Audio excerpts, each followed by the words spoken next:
My name is Evelyn Carter, and for 18 years, my small brick house on the edge of Willow Creek was filled with the sound of one boy's laughter, a boy I raised from the moment he could fit in the crook of my arm. I thought I knew every shade of his heart.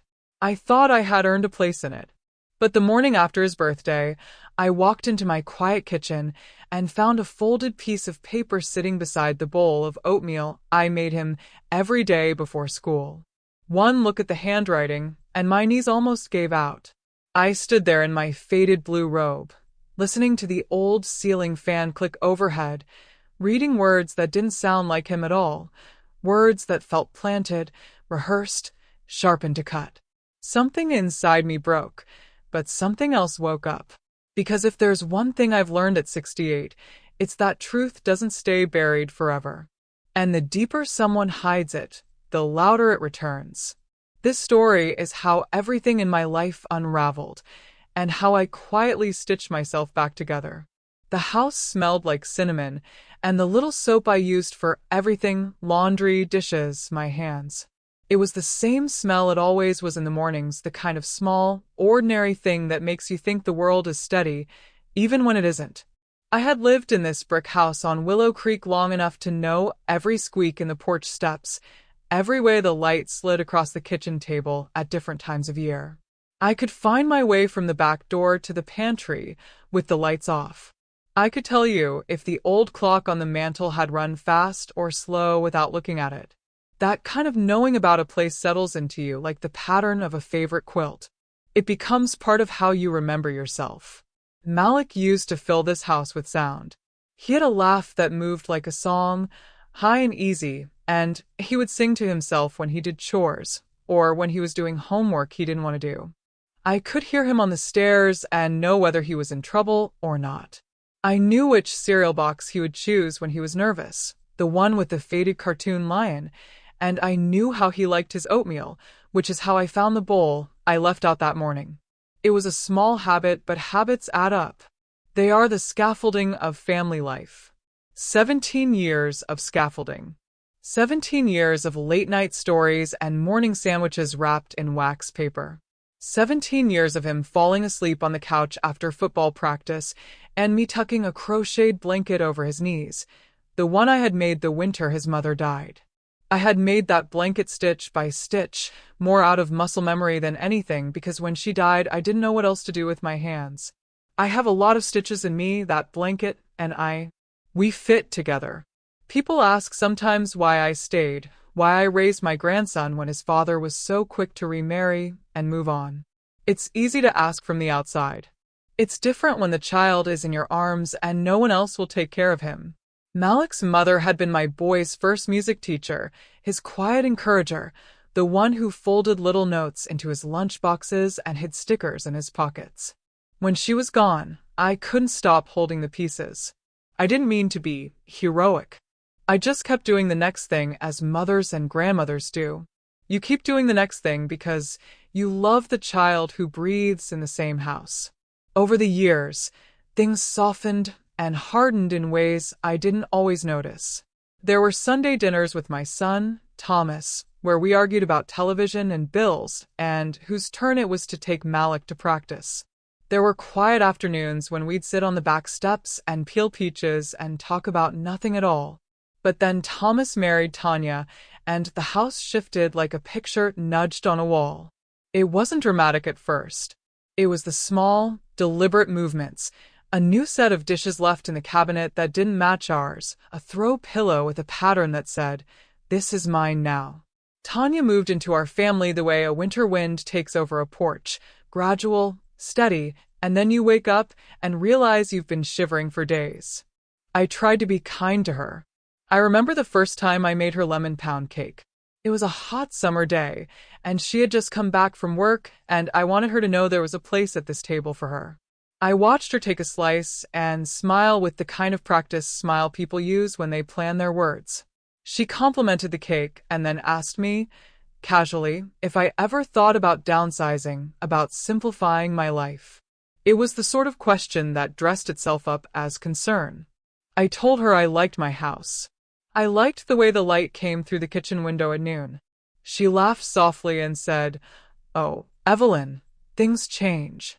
We all have to move forward. Move forward." The phrase settled in my throat like a stone. I remember the exact place I was standing, by the sink, my hands still flour-dusted, and the way the afternoon sun cut across the counter. I had been 40 when I'd raised Malik's mother. I was 68 now. Forward, to her, read like a plan. To me, sometimes it felt like a taking. It was the first time I noticed the ache in my chest that wasn't just about aging. It was the kind of ache that comes when someone assumes your life is ready-made for change without asking you if you wanted it. Small remarks became a pattern. Tanya would say things like, "Let the young people make their decisions," or, "You don't need to worry about his future. We've got plans." When Thomas nodded along, smiling like he was hearing something sensible, I felt like I was standing outside a conversation. I wasn't being consulted. I was being informed. My voice, the one that had comforted that boy through fevers and scraped knees and heartbreaks I thought only I would know how to tend, felt thinner, like a thread being pulled. Malik noticed the tension before I did. Children have a way of sensing the air in a house. He started staying later with friends, his head in his hoodie, his phone more alive than it had been. He texted less, and when he did come home, his smile wasn't the easy curve it used to be. One night, he'd come in and let the screen door slam with a little more force than usual. I remember thinking for a split second that maybe teenagers were just like that. Then I saw his eyes. They darted around the room, landing on Tanya's framed photograph on the mantel, then moving quickly away. He didn't run to the fridge for something to eat. He headed for his room. He was still my little boy, in other ways. He left notes on the fridge for me sometimes, scribbles about practice schedules, or a joke he thought I'd like. One week he taped a doodle of a spaceship and underneath it wrote, "Grandma, you are my hero." I kept that doodle in the bread drawer for months. I would open the drawer and see the spaceship and feel the whole world make sense. Those are the tiny, ordinary things people forget to put weight on when they tell you about betrayal. It's not always dramatic. Sometimes it's a missing doodle. Dinner the night before his 18th was the quietest I'd known in years. I had made his favorite, baked chicken with mashed potatoes and green beans, and set the table with my old blue plates, the ones with a small chip on the edge that Thomas always called Evelyn's trademark. Tanya came early, her heels clicking on the linoleum. She walked with the kind of ease that tells you someone else has already told them what to do. She chatted about menus and a cake decorator she knew, all in a voice that sounded like she had practiced friendliness in the mirror. Thomas arrived later than usual. He kissed Tanya in front of the kitchen door, the kind of kiss that belongs to young couples, and then he hugged Malik like he had an appointment he couldn't miss. I watched them, measuring my place at the table like a seamstress checks a hem. Malik shuffled his feet, took his seat, and for a moment, I thought we would slip back into the easy rhythm of family. Then he tucked his chin and stared at the pattern of a tablecloth. Tanya ladled gravy onto Malik's plate and said, 18 is such a big year. He can make his own choices, Evelyn. It's good for a young man to step out on his own. It was casual. It was the kind of comment wrapped in encouragement that leaves no room for conversation. I felt the chair under me get heavier. I wanted to ask, who decided? But my voice felt like it had to be measured now, like I was speaking across a minefield. Malik didn't look up. He cut his chicken slowly, like he was doing something deliberative. Once he glanced my way, his eyes moved so quickly I almost missed it. There was a small, guilty look, and then he looked away. When our eyes met, something in him tightened. I could see it in the way his knuckles whitened around his fork. My heart climbed suddenly into my throat, a quick, hot thing. For a moment I was that tired young woman again, her baby wailing and the world pressing in. There was fear in my chest, not for me, but for the fragile bridge between us, the way it might crumble under other people's feet. After dinner, Tanya bustled into the sink water with a kind of theatrical cheerfulness that nearly made me laugh out loud. She cleared plates quickly, put dishes in the dishwasher with precise movements, humming under her breath. That humming stuck in my mind. There are people whose cheerfulness is an armor, and you can tell because their hands move too quickly for the smile to be real. I dried the last plate and felt like I was watching a stage performance of my life. When the house settled, Thomas kissed the top of my head the way his father used to do when he was small. He said, "Good night, Mom," and left. Tanya's heels clicked down the hallway, then the front door closed with the soft, definite sound of someone who is ready to leave and leave their plans behind. Malik shuffled his feet toward his room. He didn't hug me. He didn't say his usual, "Night, Grandma." He didn't even say, "Thanks for dinner." I had a little ritual for those nights. I stood on the back step and looked out at the creek. The water kept moving even when the rest of the world stood still. I liked to stand there and let the cold thrum of the evening wash my thoughts into place. I clutched the old crocheted blanket over my shoulders even though it wasn't that cold. It felt like taking the memory of a particular comfort into my bones. The porch light cast a pool of yellow on the path, and I could see Malik's bedroom window, dark but for the thin slice of light where the curtains didn't quite meet.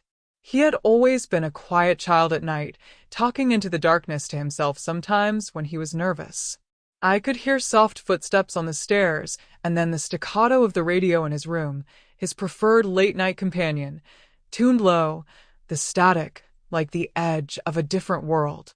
I thought about going in and knocking on his door, about sitting on the edge of his bed like I used to, and asking him what was wrong. But there was a new kind of space between us now, a polite distance made of things not spoken out loud. Instead, I went inside and made his oatmeal. It's a foolish thing to say now, but making his breakfast felt like a promise. I measured the oats the way he liked them, stirred in a touch of brown sugar, and carried the bowl to the counter. I set the spoon beside it like I always did, arranged the napkin. It sat there, waiting. When I turned back, the music from his room stopped.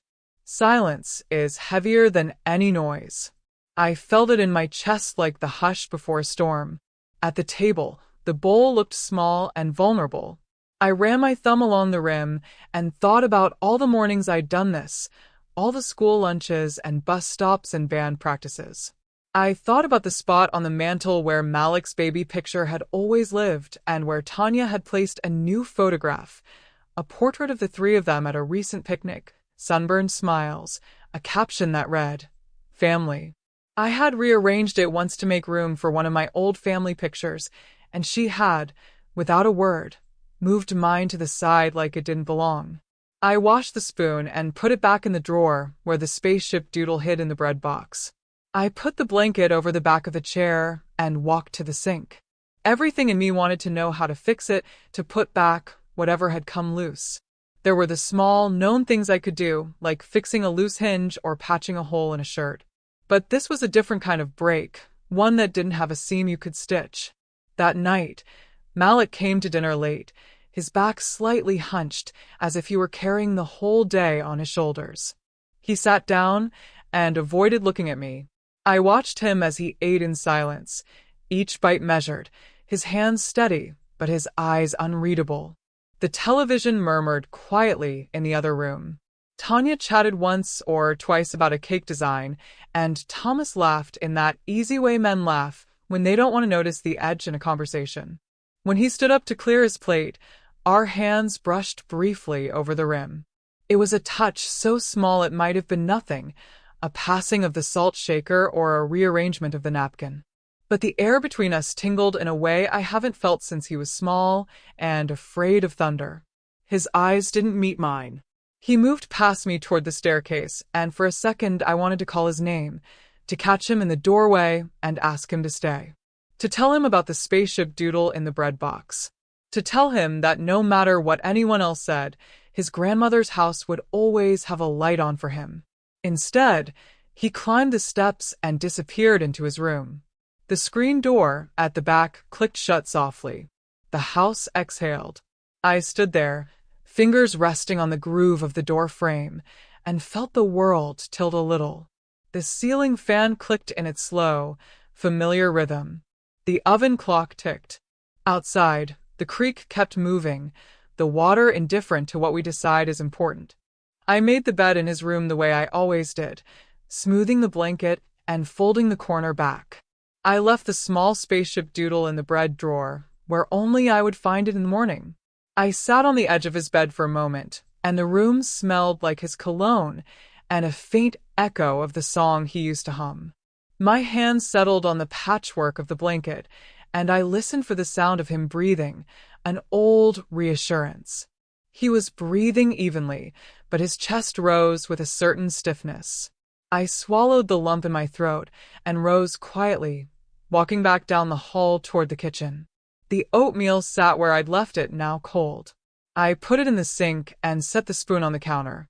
I turned off the kitchen light and paused for a moment in the doorway, looking at the dark square of the living room where the family photos hung like a small museum of our life. One photo was missing, the one with Malik's mother and his small hand in mine, and the blank space felt like an invitation. I walked to the window and looked out at the porch light reflecting on the path. The house was quiet. The night pressed itself close. I thought about the next morning, about his 18th, and a sudden, small fear rose up in me like smoke, that tomorrow might change everything. I couldn't name how, only that the change felt near, like the low roll of thunder on the horizon. I stood there until the cold seeped into the soles of my feet, and then I folded the blanket and put it on the back of the chair where it would be the first thing he saw in the morning. I tried to make a little promise in my head, the kind mothers make without words, to be there, to keep my door open, to watch for him. Then I turned off the light and went to bed, but sleep didn't come easy. I lay awake listening to the house breathe and to the way the night seemed to hold its breath, waiting for something to happen, something that would shift the balance of things without anyone saying a word. The bowl of cold oatmeal in the sink was the first thing I noticed that morning, not because it should have been there, but because it felt like a promise someone had broken. I stood at the kitchen window with my hand on the sill, looking at the pale November light, and the house seemed too big and too quiet. The radio in the living room hummed, but it was the kind of sound that fills a room without meaning. My feet found the puddle of light on the floor where Malik's sneakers usually sat, like an empty place in a painting, and my heart gave a small, sudden lurch. I walked to his door, because that's what you do when the house feels wrong. You check the rooms you know by heart. His door was shut. The knob was cool under my hand. I knocked once, then twice, quietly, the way you knock when you want to wake someone without startling them. No answer. I opened it, and the room smelled like him. Shampoo, and the faint trace of the cologne he tried to wear the summer he wanted to feel more grown-up. His bed was neatly made, the blanket folded the way I taught him to fold it when he was small. His backpack was gone, the guitar case missing from the corner. The window was open a fraction, a thin ribbon of cold air waving the curtain. I walked to the dresser and opened the top drawer where he kept the little things, his sneakers laces, a baseball card, the tiny plastic soldier he never threw away. It was all empty. On the nightstand, under the lamp, there was a folded piece of paper. It wasn't tucked into a book or hidden in a shoebox. It was just there in the lamplight, like it had been left deliberately. My fingers shook a little as I picked it up. The handwriting wasn't his. It was too even, like someone took a moment to make every letter look a certain way. The note read simply, "I don't need you anymore. Don't try to find me. Malik." There was no flourish, no little doodle, no "love you grandma" that used to be his signature. The words were cold, clipped, and as I read them, a cold spread in the hollows of my ribcage. Emotional spike. That small paper felt like a hand closing around my throat. For a second, I didn't know whether to laugh or to cry. It was the strangest thing, the way something so ordinary could carry so much weight. I sat on the edge of the bed and let the silence wrap around me. I found myself saying aloud to the empty room, "Who wrote this for you, baby?" And the question hung there like the smell of toast left too long in the toaster. I tried to remember the last time he'd said something to me that sounded like that, sharp and final. I could not. I called Thomas twice. The first time he didn't pick up. The second time he did, his voice thick with sleep and something else, a practiced composure. "He's with us," he said, and there was a pause where he waited for me to understand the unspoken parts of their plan. "He's staying with Tanya's sister for a few days. He needed some space." There it was, words meant to smooth the jaggedness of a situation that had not been explained to me. "Space," they said. "He's finally listening to reason," Thomas said, as if Malik's listening to reason was some adult achievement and not, perhaps, the result of a hand twisting. I felt small on that call, like a moth trying to make sense of thunder. "Why didn't he tell me?" I asked. Although I already knew, I had felt him pulling away at dinner, the avoidance in his eyes, the way his laugh had folded in on itself. Thomas's voice grew brisk. "We're handling it, Ma. We figured it's best if you let them do their thing. He needs to make his own choices." I could hear Tanya's voice too, in the background, soft but assertive. She said, "Give the boy space, Evelyn," like she was telling me how to tend a skittish animal. There was a new tone in her words, a seasoning that made them taste of finality. I hung up and sat on the kitchen chair until my legs went numb. The kettle clicked in the other room on its own schedule, and the clock on the mantel kept moving. I thought, absurdly, of the spaceship doodle tucked away in the bread drawer and felt the absence of it like a bruise. My hands found the teacup I always used when I needed to steady myself, the one with the tiny hairline crack on the rim from when Malik had dropped it trying to be helpful. I cupped it and let the warmth travel into my palms. For a soft, reflective moment, I let myself breathe and remember the small things, the sound of his sneakers on the porch, the way he used to whistle when he folded laundry, the stubborn way he would wedge his foot under the chair at the dinner table. Then, almost without thinking, I put the teacup down and wrapped the crocheted blanket around my shoulders. It felt like wearing an old prayer. I walked to the back door and looked out at the yard, at the maple tree where Malik and I had hung a bird feeder last winter. The feeder had an empty spot now where the suet had been picked clean by the birds, and I imagined that was what I felt like, picked clean of certainty and left with the bare twig of questions. My mind raced through the small possibilities and the large ones. Had he run away? Had someone convinced him to leave? Had Tanya called him away with a promise of something I could not provide? I went into the living room to make some coffee because motion steadies me, and Mrs. Dupree from 2 doors down came by at the very moment the kettle started to sing. She stood on my porch and peered in, one hand on her purse strap like an old-fashioned sentry. "Is everything all right, Evelyn?" she asked, concern bright in her voice. I told her Malik was staying with Tanya's sister for a few days, the words tasting like something I'd borrowed. She nodded slowly, the way people do when they want to believe the best. "You know, I saw Tanya walking in the yard yesterday," she said. She was carrying a stack of envelopes. Looked like she was straightening things. I felt the breath catch in my chest again. Envelopes. Somewhere in my body I understood that envelopes might mean letters, and letters might mean choices made without my knowing. I made the second call to Thomas. He sounded more distracted this time, like he had someone else near the phone explaining away his pauses. "She'll be fine," he said, and I heard the finality in his voice.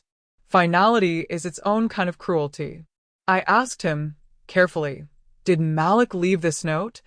And he hesitated. He did. That tiny admission hit me like a cold wave. "Did he say why?" I asked. "He's making adult decisions," Thomas said, and it was the kind of sentence meant to close a conversation. The next thing that tipped the room, a small sound that would come to matter, was the soft click of a closet door down the hall. I walked toward it, because these days the house spoke to me in small noises. The closet was partly open, and inside, tossed on the shelf, was a plastic grocery bag with a floral pattern. I pulled it down and peered in. There were folded napkins, a cake platter, and a small stack of plain manila envelopes. I held one envelope between my fingers.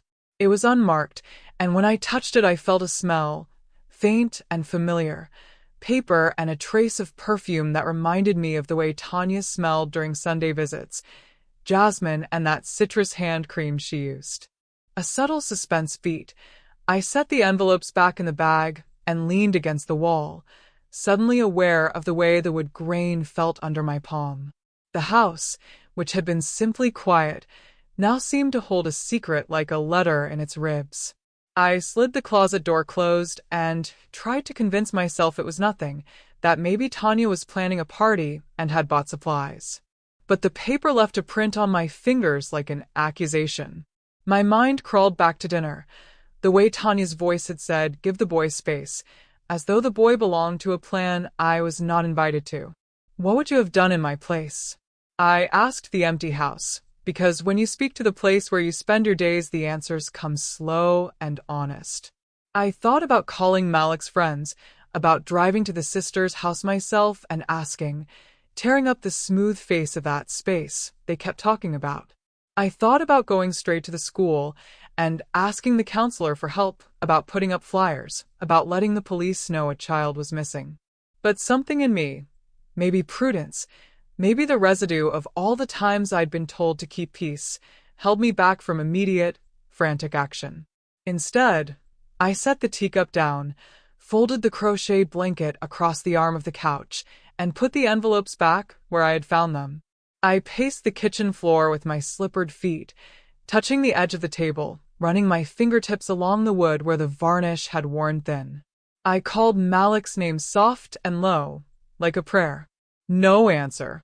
I went to the window and looked for a figure on the street, for a backpack slung over a shoulder, for the small boy who used to stand at the end of our driveway and wait for the bus with his head cocked to one side. There was nothing but the newspaper at the end of the street, someone's dog trotting by, a mailbox swinging open and shut in the wind. Then, unexpectedly, I heard laughter from the next room, a bright, practiced laugh that didn't belong to our house. It was Tanya on the phone, speaking low but with an edge of mischief wrapped into the syllables. I moved toward the doorway and stopped where I could hear without being seen. She was talking in that clipped, sure way, and I could catch bits of the conversation. No, I told him not to say anything. "She'll never know what we're planning," she said, the words slipping out like a secret passing through a keyhole. My breath stopped. That whisper, "She'll never know what we're planning," hit me with a clarity that made the room tilt. For a moment, I swear I could feel the words sink into the floorboards. The crocheted blanket slipped off my shoulders as if a hand had taken it, and the teacup in my hand clicked against the counter. I wanted to step forward, to ask her plainly what she meant, to demand to know what plan felt more important than our family. But something else, a careful part of me, put a finger to my lips. I listened some more, holding myself still like a mouse in the wall, because sometimes you learn more by listening than by storming into a room. A soft, reflective piece of me thought of the many times women like me had been told to be small, to be grateful for scraps, to accept space as a bargain. A sharper part of me felt the heat of anger, but I kept it folded inside. The house had taught me patience the way the creek taught me to listen to the current. I let Tanya speak and did not interrupt. I let the words settle. They would not disappear. When she hung up, her footsteps came quick and confident across the floor. She smiled at me with that practiced ease and said, "We'll get him where he needs to be." Her eyes didn't meet mine. She placed a stack of mail on the counter as if nothing had been said. I stood very still, telling myself to breathe, to think, to act with a clarity I had not felt in years. The note on Malik's nightstand rustled in my pocket like a small animal. The house felt too loud now in a new way, full of the sound of things shifting. I thought about every small kindness I had given to the boy on the other side of the wall, and how small they looked against something I didn't yet understand. I sat down at the table and smoothed my hands over the wood as if smoothing wrinkles in a sheet. The clock chimed, slow and sure. My hands trembled slightly as I reached for the phone again. This time, I wasn't calling to be told he was making adult decisions. I dialed a number I had kept folded in my mind for emergencies, an old friend who knew the bank, the timeline, and the small bureaucracy of the town. I waited for the voice on the other end, and, while I did, I thought about the note again, about the weight of a single sentence, and about how easily words could be arranged to take a person away. The line clicked and the voice came on, warm and familiar, like an old coat. I prepared to say the word missing, but the word lodged in my throat. Instead, I said, "I need to ask you something. Can you come by?" I didn't tell him why, not yet. I kept the note folded in my pocket and the echo of Tanya's whisper at the edge of my mind. The house settled around me, and the kettle went silent. The day outside brightened for a moment, and then the clouds came back. I waited, holding on to the small, steady hope that listening would give me something to act on, and knowing, in a place that had been trained by years of small betrayals, that the next move might be the most important one I'd ever take. The day Mrs. Dupree told me what she'd seen, the porch swing creaked like a clock striking.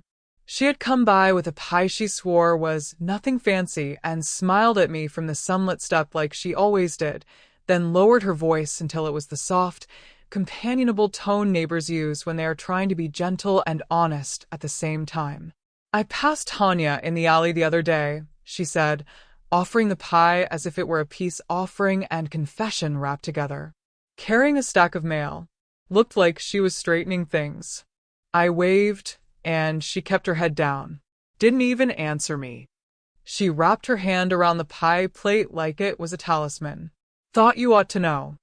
My hands went suddenly cold. Mail. In my chest something that had been frayed, all week pulled tight. I thanked her and watched her walk away, her cardigan flapping a little in the backyard breeze like a pair of small wings. The sound of the screen door closing behind her made a small, hollow noise that matched the hollow in me, and I felt the house shrink around my bones as if it had been waiting for someone else to tell me the obvious. I had been keeping a small, secret ritual for 18 years, and that ritual had been the letter. A week before Malik turned 18, I had found the envelope tucked in a shoebox among old photographs. It was written in a hand I knew better than my own, the gentle looping scrawl of his mother, soft with the kind of unclear ink that comes from nerves and love. She had written it the year she knew she would not be around for his adulthood. She gave it to me with a small nod and said, "When he's 18. Promise me." I promised, and I tucked the letter away in the back of the drawer of my old cedar chest along with a lock of her hair and a photograph where she squinted at the sun. It wasn't a large thing to most people, just a folded piece of paper with words meant for a boy on the brink of life. But it was a bridge across absence, a mother's voice recorded in ink for a son who needed one. I had rehearsed how I would hand it to him, in the kitchen at dawn, when the light was soft and the coffee was making the house smell of morning, when he'd been too young to remember to say thank you, but old enough to feel the weight of things. I had imagined the surprise in his eyes, the awkward, grateful smile, the way he might press it first to his chest like a talisman. It was the sort of private, holy thing that keeps the world sensible. When Mrs. Dupree told me about the envelopes, all of that domestic holiness turned suddenly into something brittle. I went back into the house and opened the cedar chest like a woman checking the lock on a diary. The chest smelled of cedar and lavender drawer sachets, and my hands found the shoebox. Inside, under a bundle of baby socks and a scarred photograph, the letter that had been there the week before was gone. I sat down hard on the edge of the bed with the shoebox in my lap, and the room seemed to tilt away from me. Emotion rose in me like a tide. It was a clean, sharp wave. The shock of someone taking something without asking, the shame of not protecting what had been entrusted to me, the small, bruising hurt that someone might think of me as absent-minded, as if I had misplaced the letter. I pressed the empty space where the paper should have been to my face, breathing in the smell of cedar and lavender, trying to pull any memory of the texture of the envelope into my hands like a map. The memory was there, folded edges, a faint blue ink, the distinctive slant of the M she always used. But the letter itself? It was gone.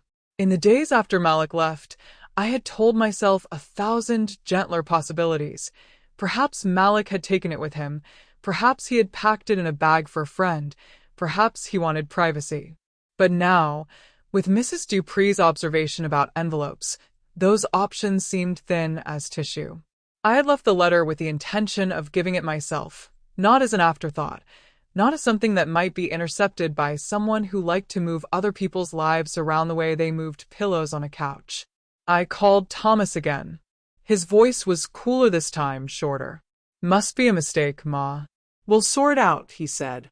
His "we" was the kind of "we" that puts a man and his wife in the same boat and leaves the old mother on shore. He said it in the tone men use when they want to lay a lid on something and hope it cools. I told him I'd check the house one more time, and then hung up. The house felt like a puzzle that someone had taken a piece from. I moved from room to room with a slow, deliberate search in my joints, like an old clock ticking, under cushions, behind potted plants, inside the Bible where I kept the family records. I opened every drawer and cabinet, turning my life inside out in the hope that one small corner of paper would be waiting where I always kept things, in the place where I felt like myself. The attic, usually a place for forgotten winters, gave up a moth-eaten coat and a box of Christmas ornaments shaped like icicles. The basement smelled of pipe and lemon oil. It was only after a long afternoon of hunting that I went to Malik's room. I told myself I was only calming my nerves.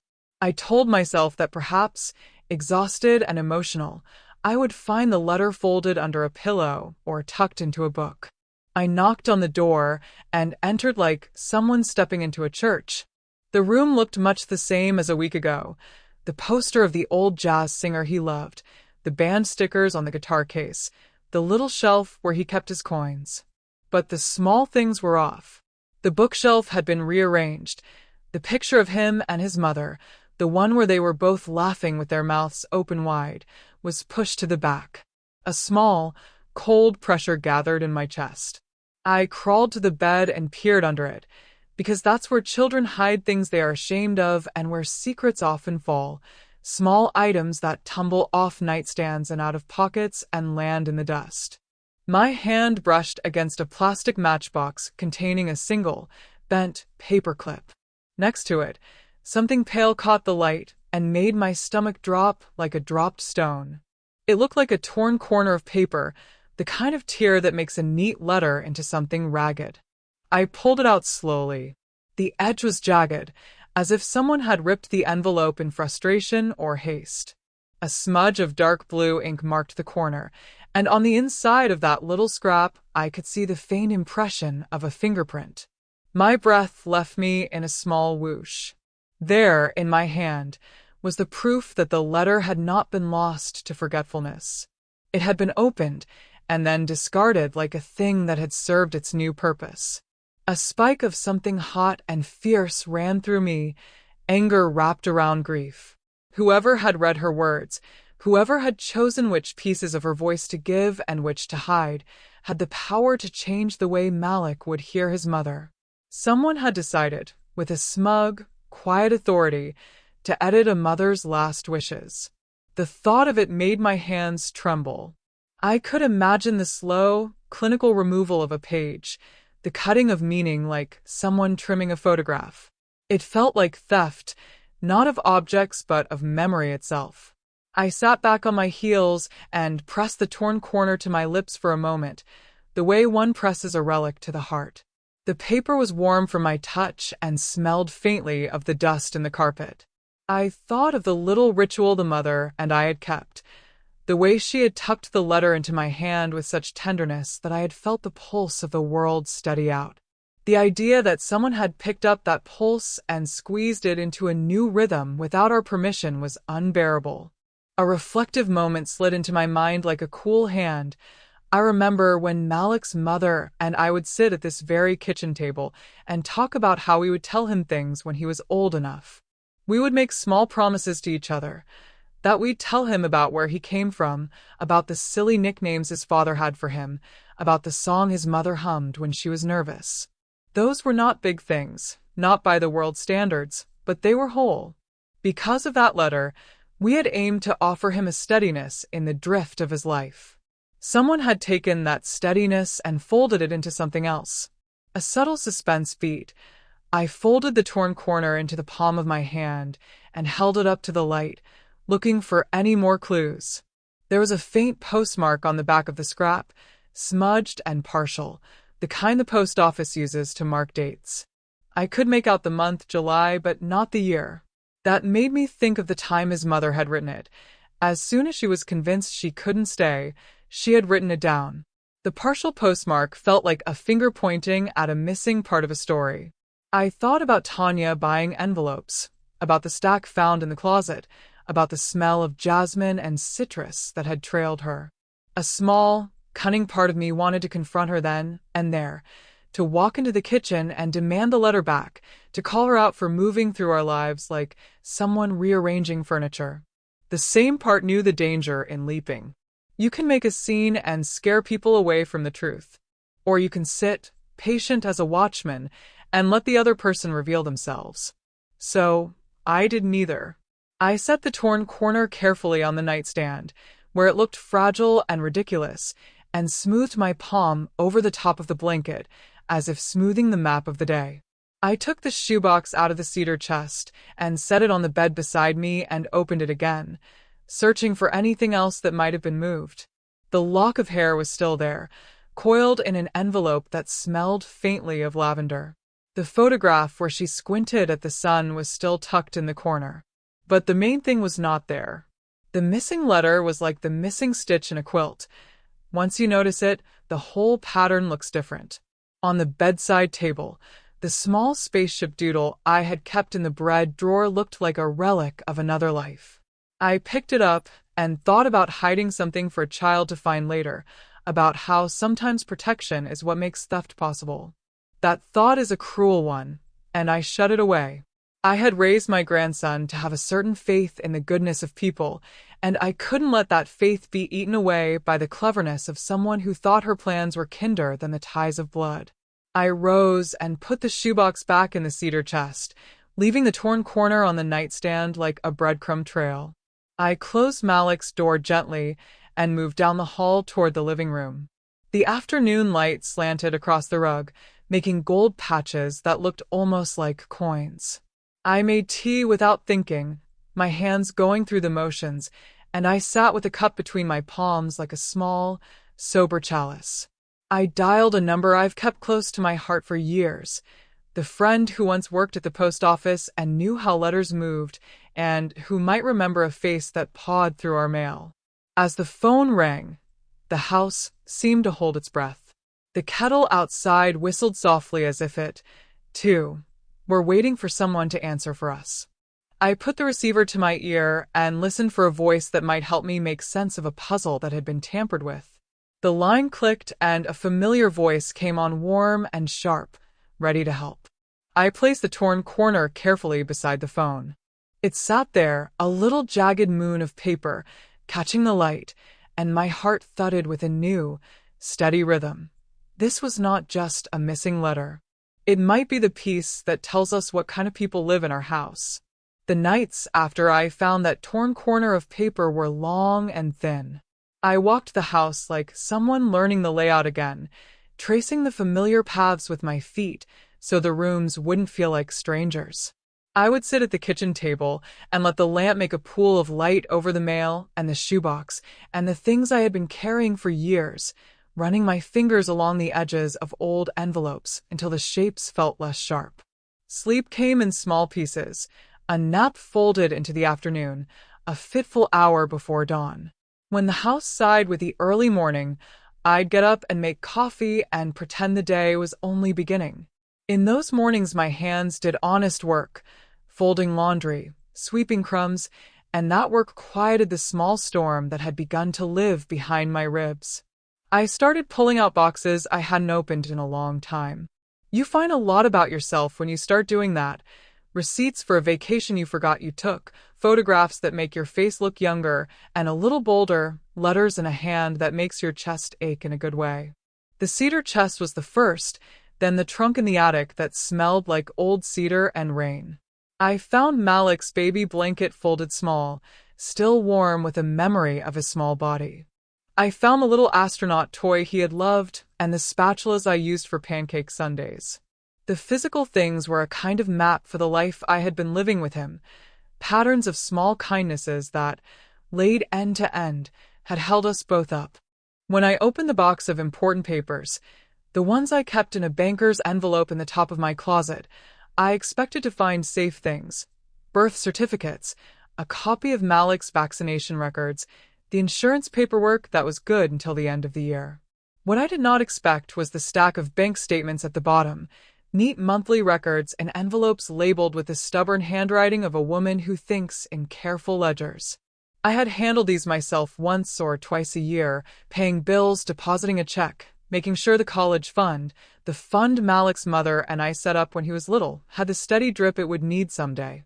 I spread the monthly statements across the kitchen table and let the lamplight run down the columns of numbers. The tiny arithmetic of life, deposits, withdrawals, interest, had always comforted me. Numbers do not usually lie. But it didn't take long for me to see something odd. A line here, a withdrawal there. At first, I thought my eyes were tired. Then I found the entry, an authorization change, a request, and in the margin a note: transfer of custodial rights requested. My stomach did a small, unhappy flip. My hand, which had been steady all my life, began to shake. Emotional spike. Anger rose up in me, quick as a flame. I read the line again, and again until the ink blurred. Who requests to take away control of a child's college fund in the summer of his 18th year? Who does it without telling the person who had been entrusted with his care? My mind ran to Thomas and to Tanya, to the way they had been smoothing and rearranging our house like they were tidying a room they planned to be in for a long time. I thought of the stack of plain manila envelopes in the closet and the way Tanya smelled of jasmine and citrus. It felt like someone had been moving pieces on a board, and I was only just noticing the endgame. For a softer moment, I closed my eyes and remembered why that fund existed. Malik's mother had been small, with a big laugh and a stubborn optimism about the future.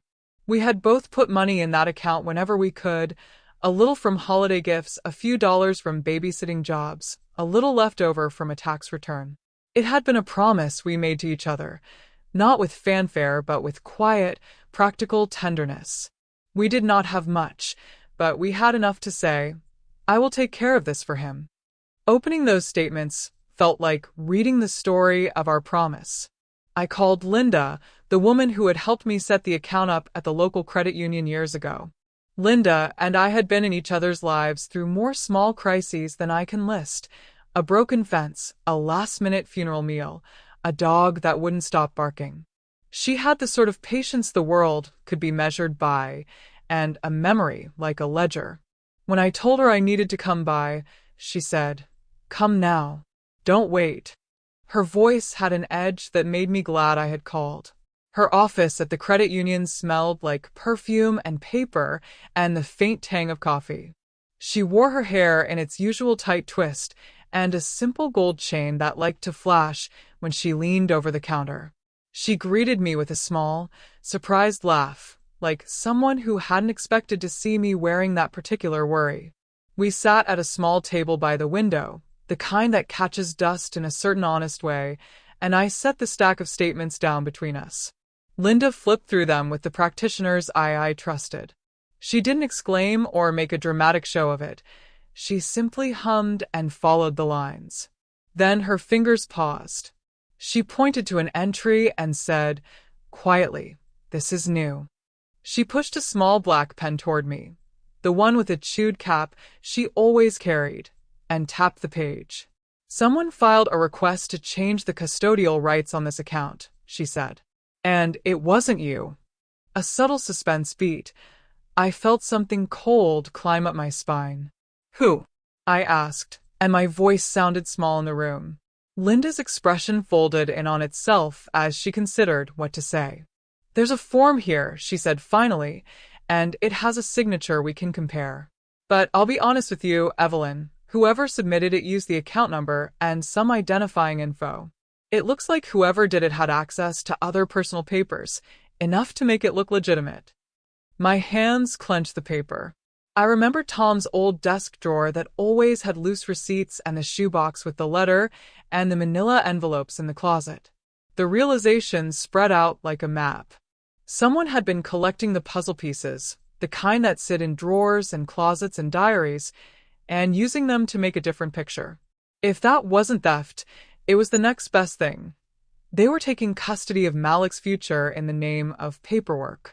Linda leaned forward, lowering her voice in a way that made me feel both included and alarmed. "We can freeze the account for now, file an investigation, and..." She paused, looking at me as if watching me decide whether I wanted to take the path that would be difficult and long or the one that made life easier by leaving things as they were. "But Evelyn," she said, "it would help to know who's been in your house recently, who's had access to your papers. Do you suspect anyone?" I thought about Thomas and Tanya and the way their lives had been rearranging ours. My throat tightened. I told her about the envelopes and the way Mrs. Dupree had seen Tanya carrying them, about the note on Malik's bed. Linda listened, nodding with that tight, patient attention of hers. She took notes on a small pad, her handwriting efficient and small. When she reached for the phone to call the file clerk, she hesitated and then reached across the table to touch my hand.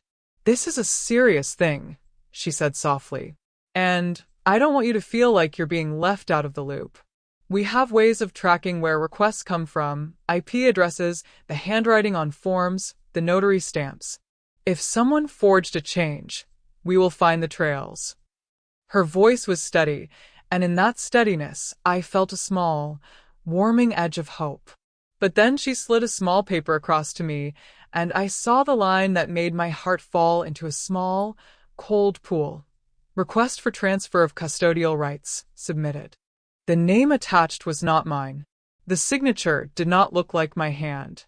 There was an address listed as the submitter, a P.O. box that matched one that had once belonged, oddly, to Tanya's sister, a woman who had run errands for their household. My breath caught on the paper, small and ragged. I felt a spike of despair, so sharp it tasted metallic. It wasn't just that someone had asked for control of the fund. It was that they had reached into that private place we'd built for Malik and tried to wear it like a coat. The thought of someone else deciding how his college money would be used, of them funneling it into plans I hadn't agreed to, made my skin go cold. I thought of Malik later, older and startled by decisions made for him, and I felt the old instinct to protect rise up so hard it almost knocked the breath from me. For a reflective moment, I thought of the small acts that make a lifetime, the pennies we put in, the nights I stayed up to count the bills, the way his mother had smiled when we managed to add a little extra that spring. Those were not grand gestures, but they were faithful ones. I had kept that fund like a promise in my pocket, a little bright stone to hand him when the time came. Linda suggested we take immediate action. "We can file a formal hold on the account so the funds can't be moved," she said, and the practical rhythm of her words steadied me. "I'll start an investigation, see where the request came from, and we'll get a notarized statement from you that you never authorized any change." She tapped her pen against the table, making a steady click that sounded almost like a metronome for the next steps. I sat there and felt the weight of the decision before me. Would I drag the family through a public legal process? Would I make accusations I couldn't prove? The house was quiet in my mind like a church before the choir begins. I thought of the audience question again, aloud this time. "Would you keep digging or walk away?" The words felt both invitation and challenge. "Keep digging," Linda said without hesitation, as if she had read the question on my face. "You did the right thing bringing this to me. Let us freeze anything that could be moved. We'll do it discreetly, but we'll be thorough." Her confidence warmed something brittle inside me. I felt a small, fierce gratitude for that kind of friend who did not let you flail in the dark. A subtle suspense beat. She stood and went to a back room and came back with a small form, the kind with a watermark and a field for official stamps. Her hand moved with the ease of someone who had filled in paperwork for a lifetime. "We'll file this right now," she said. But Evelyn, be prepared. There may be a paper trail that points to someone in your own house. People do strange things when they think they're protecting what they want. The last line came out like a whisper that left a small, cold silence over the table. I left the credit union with my hands empty of paper, but not of resolve. The afternoon light had that thin, honest quality of late October, and the town felt like a well-worn shoe, familiar but with creases that teach you where it might give or tighten. I walked home slowly, thinking about the shoebox and the shoelaces and the astronaut toy packed away in a drawer. The world around me carried on. A couple walked a small dog past my mailbox. A delivery truck rolled by. A child kicked a can down the street. My life had the same ordinary bustle pressed up against the extraordinary move that someone had made within it. When I pushed open my front door, the house seemed to inhale me in the way a room does when someone you love comes home. I placed my hand on the table where the statements had been spread and then reached to the place in my pocket where I had kept the torn corner of the envelope. My fingers closed around that small scrap like a talisman. I set it on the wood and sat down, feeling the curve of the chair like a familiar shoulder. I had started to dig. The next steps would ask me to be patient and steady, to be brave in ways I hadn't planned. I thought about calling Malik's friends and the counselor at his school, about asking Linda for every scrap of documentation she could pull. There would be questions I would have to ask, of Thomas, of Tanya, and answers I might not like. But I had promised his mother I would give him that letter. I had promised to keep that fund safe. The promise held me like a rope, and I felt the tautness of it now, ready to pull. I stood and smoothed my hands over the table, and as I did, I felt something shift under the boards, not literal, but in the small geometry of my life, like the shift before a secret is turned over. The cedar smell in the chest felt like a steadying hand when I opened it that afternoon, like a small ritual of return. I had been turning the house upside down for days, following a thin, stubborn thread of evidence wherever it led, torn envelope, manila stack, ledger entries, and each time I thought I'd reach the end of the spool, the thread would pull me a little farther. The shoebox was the last place I wanted to check because memory lives in small boxes, and sometimes it's safer not to open them. But you cannot keep a promise by avoiding the place where you hid it. Promises are made to be kept, even when the person you promised to protect has been led away. Inside the shoebox, beneath a folded cardigan and a small paper sailor hat Malik used to wear when he pretended to be a captain, there was the thing I'd meant to give him the morning he turned 18, a slim cassette tape, labeled in his mother's looping handwriting. The label read simply, "For Malik, play when you're ready." I had put it there years ago, the way you put a seed underground for a tree you might never sit under. For a long while, the tape felt like a small, holy relic, a mother's voice pressed into magnetic ribbon. When she gave it to me, she had laughed through a tear and said, "Promise me you'll give him this on his 18th. Promise." I promised, and I pressed my thumb against the corner of paper she had tucked around it. I had rehearsed the morning I would hand it to him. A quiet kitchen, the kettle singing low, sunlight on the table, a little awkward gratitude, and then a bonding silence heavy enough to hold. I had imagined him listening with that mix of embarrassment and awe that teenagers get when they realize grown-ups have had inner lives too. I had imagined everything, except a stranger deciding they could read and re-edit a mother's last words. My fingers trembled when I lifted the cassette from its nest. It felt heavier than it should have, like a compact of time. I ran my thumb over the label and felt the tiny dents where the ballpoint had pressed. For a moment I sat on the floor with the shoebox on my lap and let my breath come steady. The house outside my window held its ordinary noises, the neighbor mowing a lawn down the street, a dog's bark, the distant rumble of a delivery truck. Those noises seemed obscene for a moment, in the way that ordinary life keeps going while your world rearranges itself. I carried the tape to the kitchen table and set it beside the torn corner of the envelope I had found under Malik's bed. The two items looked like bookends of the same story, one that had been stolen and one that had been kept safe. I thought about the letter's missing pages and how someone had apparently sifted through our private life and made selections. Why would anyone want to pick apart a last message a mother left for her son? The answer lived in the spaces I was still filling with questions. The tape player I had was older than some of the young folks I see walking down Willow Creek. It sat in my pantry with a basket of batteries and a stack of tapes that had music I'd listened to when I cleaned the house on Sundays, a little Hank Williams, a little Ella. Its plastic shell was scuffed, and the little tape counter numbers were stubbornly stuck at 0001. I plugged it in, and the soft hum it made felt like the start of a ritual. The hiss when you press play is a small, sacred noise to those who remember such things. It's like someone clearing their throat before speaking truth. Emotional spike. When I pressed play, her voice came out of that cheap speaker like a hand I hadn't felt for years. It was exactly the sound I'd hoped for. Unvarnished, warm, with a little hitch in it when she laughed. "Malik," she said at the beginning, and even the way her vowels rose on his name brought me to a place where time folded. It was like hearing sunlight. It was like hearing rain, like someone saying a name that anchors you to a shore. She spoke of small things at first, about a stupid band she loved, about how he always stuck his tongue out when he was thinking hard, and then, slowly, she loosened the knots in her voice and told him about the things that were steady and important.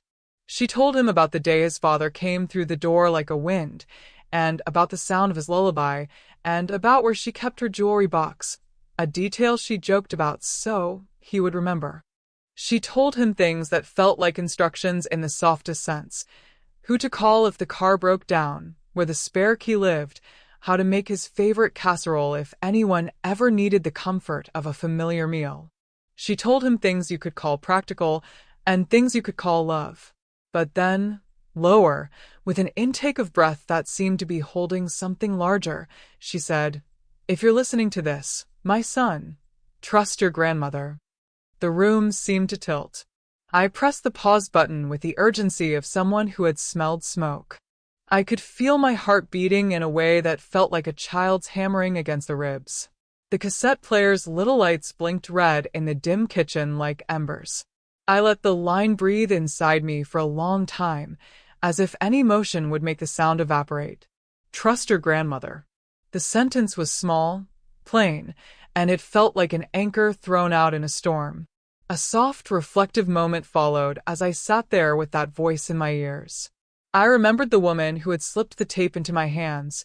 Her hands were always a little rough from washing dishes and from the way she gripped the steering wheel of her old car, and the way she had looked at me, not with accusation but with relief.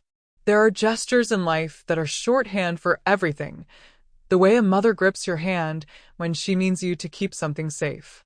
That cassette had been that kind of gesture. It was not dramatic. It was simply maternal and true. Somewhere in me, a small hospice of grief that I had carried since her funeral warmed at the memory of her voice, saying my name the way she always did when she wanted me to keep something for the boy. Curiosity and fear braided together and pulled me back into motion. I rewound the tape and listened again, slower. There were names on it, small references to places the three of us had been. There was a joke about a hole in the dock where Malik used to fish. There were references to a bank account, small, coded mentions that indicated where she had put the money she and I had deposited over the years. At the end, almost as an afterthought, she said, "I want him to know his options when he grows up. I want him to have a piece of the world he can use as he chooses." Then that line, "Trust your grandmother."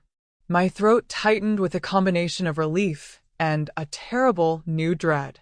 Because if she had told him that, then either he had chosen to ignore it, or someone had taken the voice and not given him the whole thing. The thought of someone editing a mother's final directions into something that served their own ends made my skin crawl. Who would do such a thing? What cruelty thinks it can recompose a life? A subtle suspense beat. While I sat holding the tape, the phone rang. It was Linda from the credit union. "We've frozen the account," she said, brisk and efficient. "We're starting an inquiry." Bring any documents you think are important. And Evelyn, she added softly, be careful whom you trust for now. The line clicked dead, and I felt the weight of her words like a cautionary hand. I stood, the tape still warm in my fingers, and decided to put it somewhere safe. Not in the shoebox where someone could find it, but in the cookie tin where I kept things that I wanted to protect by hiding them in plain sight. And then, in a way that still makes me smile despite the ache, Malik found it before I could give it to him. He hadn't been supposed to be back in our town that week. I had called his friends, his old teachers, the shelter where he sometimes volunteered, trying to map a trail of where he might be. I'd left messages wrapped in patience and worry, and late the next afternoon there was a soft knock on my door. It was Marlene, the woman who had helped me clean when times got tight, and who had a son Malik's age. She had been more like a sister to me than an employee sometimes. She stood on the porch, her eyes full, and a bag of groceries on her arm. I don't know what I thought I'd find at my place, she said, and then she looked away for a second before saying, but Malik was here. She folded the grocery bag on the chair and then, like someone who needs to place words carefully, told me she'd given him soup because he looked thin and tired and that he needed a place to be for a while. He found something in my closet, she said, and there was that mischievous half-smile people get when they think they've played an unexpected kindness. An old tape. You used to leave them when you'd clean for me. Remember the ones you'd give me to listen to while I ironed? My heart tapped at the bottom of my chest. What did he find? I asked, steadying my voice so it wouldn't sound like a dam breaking. Marlene reached into the back of the closet and produced the old cassette player with a plastic handle and a small pocket of batteries taped to the side. He wanted to hear his mother's voice, she said. I didn't think he should listen alone, so her hands made a small gesture that said she had let him be. She had the sort of practical kindness that was never showy, but always exactly what you needed. He was sitting at my kitchen table when I walked in, hunched over, the tape player between his hands like a relic. When he saw me, his face changed in a way I recognized, like someone had been shorn of a disguise. He had been wearing a hoodie with the sleeves pushed up, showing small scars on his wrists from a bike crash last year. His hair was longer, and there was a softness around his eyes I hadn't seen in a while. He had that look people get when they hear something they weren't supposed to hear, and it rearranges their insides. He looked up, the tape player still warm from its recent use. The expression on his face made my breath hitch in a new, painful way. He said, simply, Grandma. Hesitation floated for a small second, then he set the player down. She said my name, he said, and I could hear the echo of it like a bell. She said to trust you. The words, when they came, were small and raw. My hands left the cookie tin, leaving the cassette there like a small offering. The kitchen seemed suddenly both very small and very vast. I sank into the chair opposite him and watched him as if I were watching a sunrise, patient and a little stunned. The tape's voice was in the air, like a living thing between us. It felt as though a gate had opened in the wall between him and me, one that years of small, secret manipulations had tried to block. A micro cliffhanger. Malik's gaze met mine, steady and open, and in that moment I felt the whole house hold its breath with us. He folded his hands on the table and said, quietly, "Why didn't anyone tell me she left this?" The question landed between us like a pebble in a pond, and the ripples it made promised to reach places in our family that had been placid for too long. The moment Malik walked back into my kitchen that afternoon, carrying the cassette player under one arm and a folded, filthy scrap of envelope in the other, the air seemed to rearrange itself. He looked smaller and larger at the same time, smaller in the way a child looks after a long absence, as if time had carved delicate hollows into him, and larger in the new steadiness around his eyes. He stood in the doorway, and for a breath I didn't move. The house held its own breath with me, as if it too had been waiting for something true to arrive. He crossed the room without knocking and set the player and the torn scrap on the table like a pair of maps. He didn't speak at first. His voice, when it came, was thick, There were little tremors in it that made the words feel more fragile and honest. "Grandma," he said, and that single name broke something open inside me. He sat down across from me, and for a long minute we just looked at one another, that slow, careful kind of looking you do when someone you love has been carrying a heavy thing, and you want to know how much of it you can take on.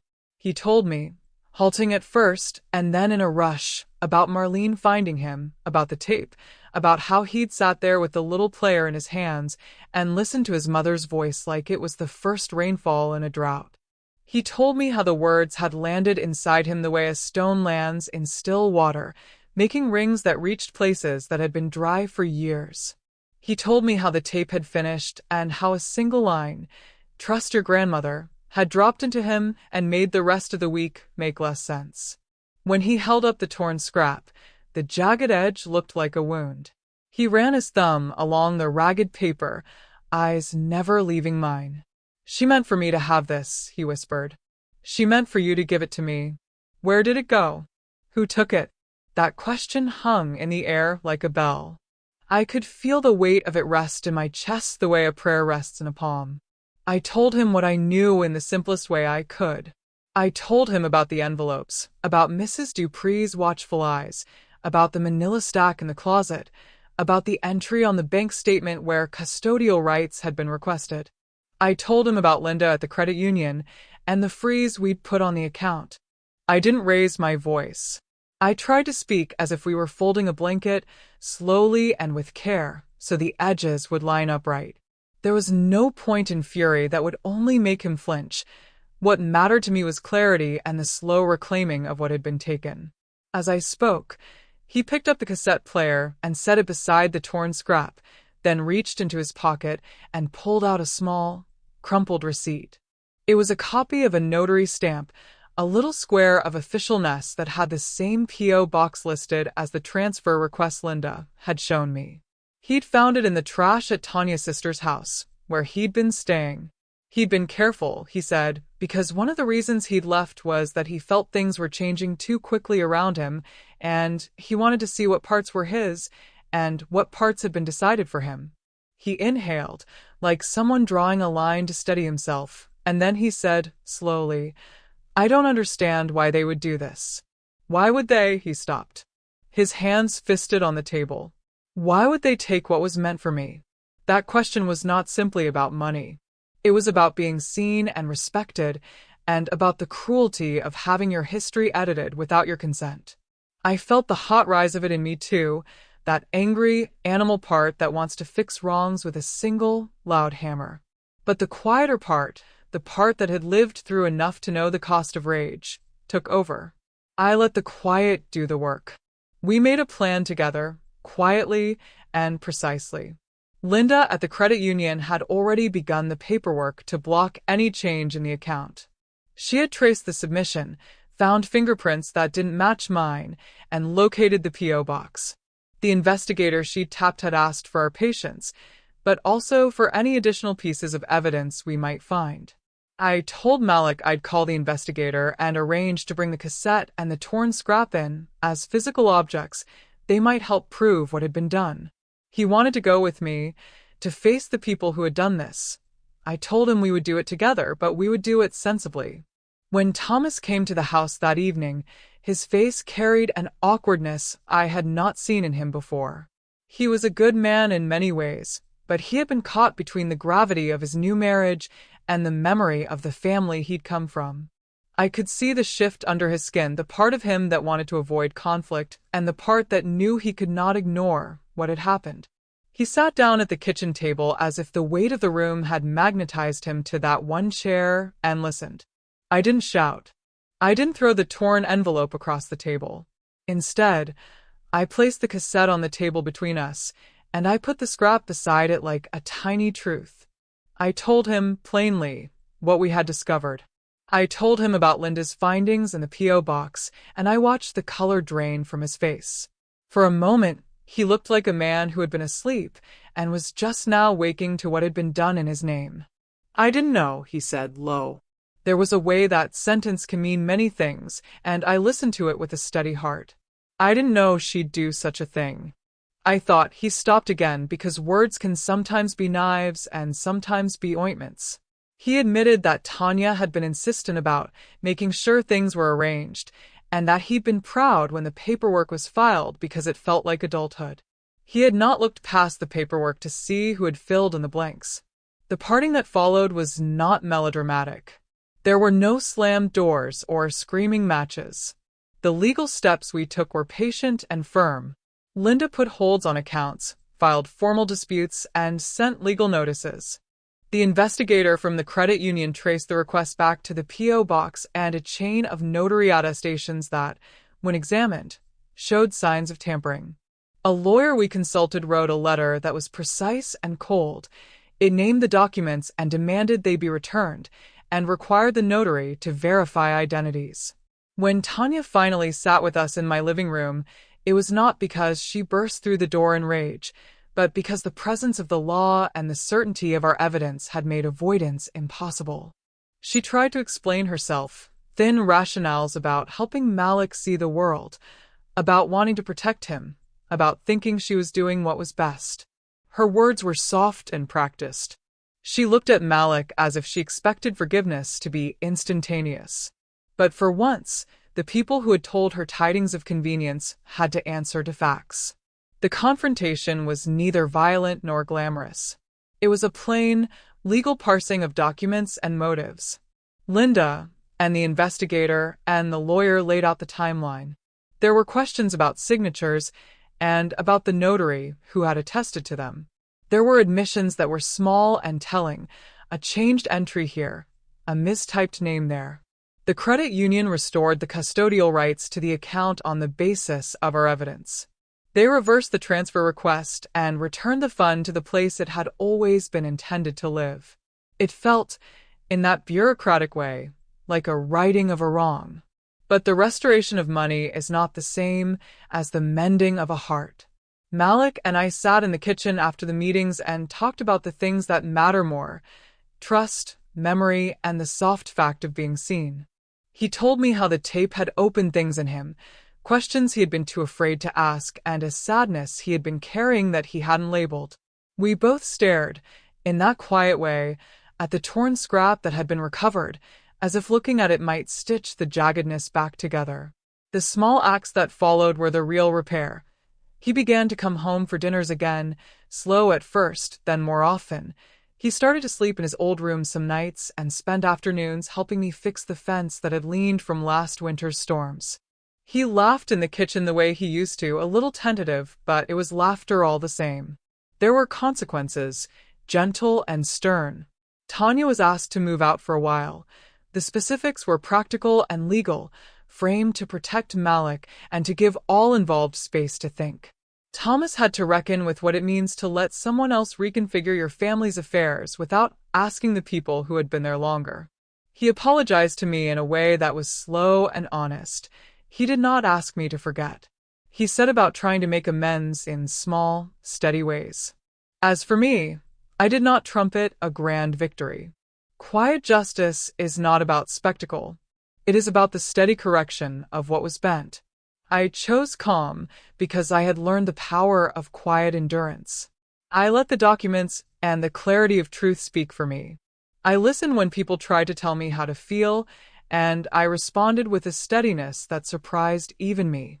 There is a strange, old kind of strength in choosing not to be loud when louder things are at stake. The world is noisy enough. I wanted our victory to sound like the slow closing of a book.